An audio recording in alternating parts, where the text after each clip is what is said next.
Assalamualaikum warahmatullahi wabarakatuh. Kami kelompok 9 dari kelas 12 IPS 3 akan mempresentasikan atau menjelaskan kembali mengenai novel berjudul Ronggeng Dukuh Paruh karya Ahmad Tohari. Perkenalkan, saya Marsyanda Aura Putri Sauri dan kedua rekan saya Fiatan Akbar. Saya Dali Muteza Kepahira. Baiklah, silakan Dali untuk mulai bercerita. Baik, Dukuh Paruh adalah sebuah desa yang terpencil dan jauh dari manusia-manusia modern. Srintil adalah anak piatu akibat bencana tempe bengkrek.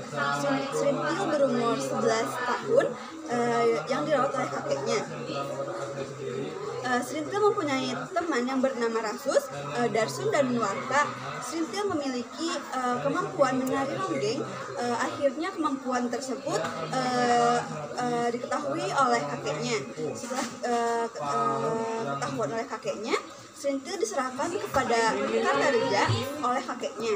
Karena Srintil calon ronggeng, maka keluarga calon harus menyerahkan kepada dukun ronggeng agar menjadi anak asuhan. Akhirnya pada malam hari Srintil menari ronggeng. Srintil didandani oleh Kartareja seperti layaknya seorang ronggeng. Akhirnya Srintil mampu menghidupkan kembali tradisi yang selama ini telah hilang. Di lain sisi, ada Rasus yang keberatan jika Srintil harus melalui semua syarat tersebut. Dia adalah teman main Srintil sejak kecil. Rasus merasa sakit hati dan cemburu karena Srintil menjadi ronggeng. Profesi ronggeng artinya Srintil menjadi milik umum. Kegadisan Srintil disayembarakan.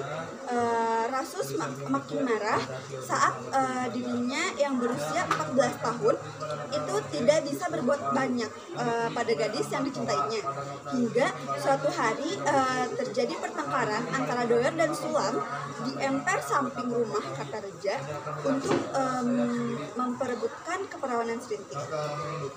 Rasus yang juga berada di sisi lain rumah tersebut tidak bisa melakukan apapun. Kartareja menyaratkan seringgit uang emas untuk nilai keperawanan Srintil. Tapi Srintil mendadak muncul dari belakang rumah Kartareja dan mendatangi Rasus. Dia meminta Rasus untuk menggaulinya. Srintil lebih suka kehilangan keperawanan karena Rasus ketimbang dengan dua orang yang sedang memperebutkannya. Rasus mengiyakan permintaan Srintil. Setelah itu giliran Doer dan Sulam. Sementara Kartareja menikmati hasil menjadi mucikari tersebut. Meski bisa mendapatkan keperawanan Srintil, Rasus justru makin benci padanya karena pekerjaan ronggeng itu. Rasus pergi meninggalkan Dukuh Paruh dan meninggalkan sosok Srintil sebagai bayang-bayang yang telah pergi entah kemana. Srintil sempat menawarkan dirinya pada Rasus untuk dinikahi, namun Rasus sudah yakin dengan keputusannya untuk menolaknya. Setelah Srintil ditinggalkan oleh Rasus dan setelah mereka melakukan hubungan badan yang terakhir kalinya, Rasus kemudian bertekad untuk mencapai keinginannya menjadi tentara. Dia pun pergi dari Dukuh Paruh dan mengikuti para tentara untuk dididik untuk menjadi tentara. Kemudian setelah ditinggal, Srintil kehilangan gairah hidupnya. Dia tidak mau meronggeng, tidak mau menari, dan tidak mau melayani laki-laki yang menginginkannya atau menggaulinya. Nah, melihat Srintil seperti itu, Nyi Kartareja khawatir karena selama ini Srintil adalah istilahnya sebagai pemasukan mereka, sumber pemasukan mereka. Nah, Nyai Kartareja terus membujuk Srintil agar mau meronggeng kembali dan mau melayani laki-laki lagi. Namun Srintil tetap menolak. Dia bahkan lebih dekat dengan anak tetangganya dan lebih suka menyusui anak tetangganya daripada untuk melayani laki-laki lain. Di sana Srintil menghabiskan waktu dengan menyendiri, mengurung, dan hanya bermain dengan Goder, anak laki-laki. anak laki-laki tetangganya. Lalu Serintil pun berbicara dengan Sakum. Mendengar keluhan Sakum yang belum memiliki pemasukan karena Serintil berhenti meronggeng, membuat Serintil iba bahwa ketidakinginannya untuk meronggeng lagi ternyata berdampak buruk kepada para grup ronggengnya. Dari sana Serintil perlahan mulai membuka dirinya untuk meronggeng lagi. Dia pun akhirnya mulai pelan-pelan untuk menerima para pria yang ingin menggaulinya lagi. Lalu kemudian tidak beberapa lama datang seorang camat dari kota yang mengundang grup ronggeng Serintil dan Serintil untuk meronggeng di acara 17 Agustusan atau perayaan Hari Kemerdekaan. Serintil pun menyetujuinya. Kemudian beberapa hari kemudian Serintil pun mulai meronggeng di acara 17 Agustusan. Di sisi lain, Sakarya, kakeknya Serintil, diajak bicara oleh Bakar, seorang entah itu petinggi PKI ataupun anggota PKI yang pasti yang berhubungan dengan PKI. Bakar dan Sakarya pun berbincang-bincang. Sakarya pun lalu Bakar menyatakan bahwa Dukuh Paruk telah ditindas atau tertindas oleh orang-orang yang di atas, alias para pejabat.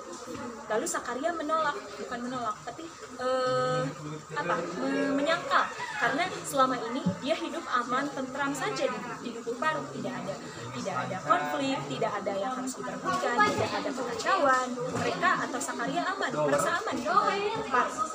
Lalu Bakar pun menjelaskan lagi bahwa penindasan yang dimaksud itu bukan penindasan fisik, tapi seperti penindasan diperbodoh, tidak dipedulikan oleh pemerintah, dan seperti yang dijelaskan di awal bahwa keadaan Dukuh Paruk itu sangat sakit, sangat miskin, terbelakang, cabul, bodoh, dan lain-lain. Itu adalah suatu penindasan oleh para pemerintah. Kemudian berakhirlah percakapan itu. Dan di saat pementasan 17 Agustusan, rupanya Mak Susi sedang mempermainkan Serintil melalui santet. Serintil sempat tidak bisa bernapas saat sedang menari ronggeng. Namun kemudian Mak Susi bisa menampilkan keinginannya untuk membalas dendam kepada Serintil akibat ditolak untuk menggaulinya. Kemudian Bakar dan grup ronggeng Serintil atau grup ronggeng Dukuh Paruk mulai menjalin kerjasama, seperti ronggeng Dukuh Paruk dan Serintil sering menghadiri rapat-rapat yang tidak mereka ketahui. Rapat-rapat tersebut seperti untuk pawai-pawai dan rapat-rapat yang isinya tentang politik semua. Pada rapat-rapat politik tersebut mereka tidak mengetahui bahwa di belakangnya mereka berurusan dengan Partai Komunis Indonesia. Tidak lama setelah itu, Bakar dan antek-anteknya memulai berkampanye seperti menempelkan spanduk di seluruh penjuru Dukuh Paruk agar mungkin orang-orang mengira bahwa Dukuh Paruk adalah anggota PKI. Dan benar saja, ketika sedang aman-amannya Dukuh Paruk diserang dan digeledah para rumah-rumah warganya oleh beberapa antek-antek, mungkin yang di belakangnya adalah pemberantas PKI ya, tapi mereka tidak menemukan apapun selain spanduk. Kemudian mereka keluar lagi dari Dukuh Paruk.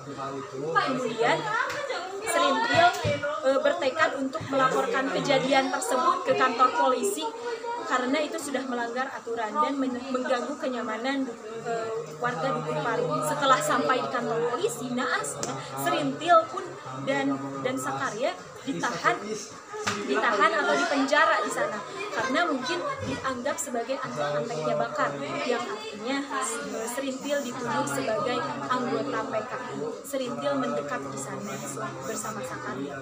Tentunya ketidakpulangan Serintil dan Sakarya membuat warga-warga di Dukuh Paruk semakin cemas. Apa yang terjadi dengan Sakarya dan Serintil? Kenapa mereka belum kembali ke desa? Katanya seperti itu.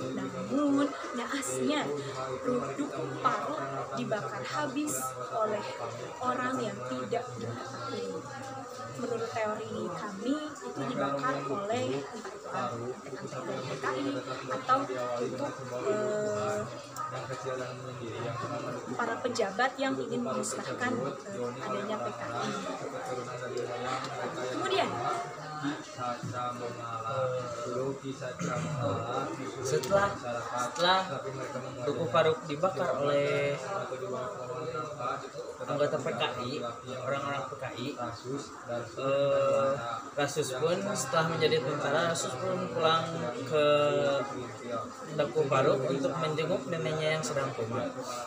Setelah itu Rasus tidak diterima di sana karena trauma orang Dukuh Paruk yang menganggap bahwa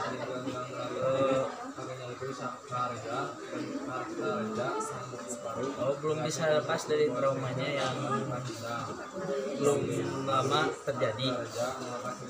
Setelah itu Rasus menemui neneknya yang sedang koma dan menunggunya sampai neneknya meninggal. Setelah neneknya meninggal, Rasus ikut memakamkan mayat neneknya ke pemakaman yang berada di atas pemukiman Dukuh Paruk. Setelah itu Sakarya meminta Rasus untuk mencari di mana keberadaan Srintil yang orang Dukuh Paruk pun tidak tahu keberadaannya di mana.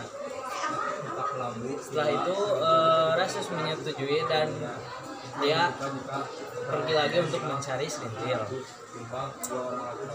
Di sisi lain, Srintil yang sudah keluar dari penjara diajak oleh laki-laki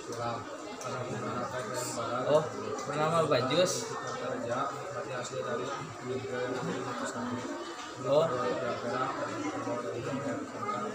Kemudian Bajus memanfaatkan Srintil untuk dijual kepada bosnya.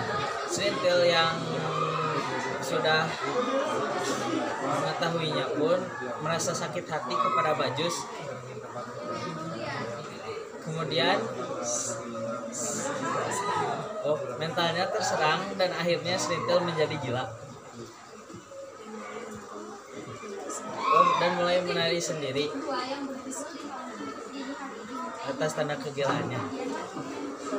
Baik, itulah cerita mengenai novel berjudul Ronggeng Dukuh Paruk karya Ahmad Tohari dari kelompok 9 sekian cerita dari kami. Maaf apabila ada kekurangan. Wassalamualaikum warahmatullahi wabarakatuh.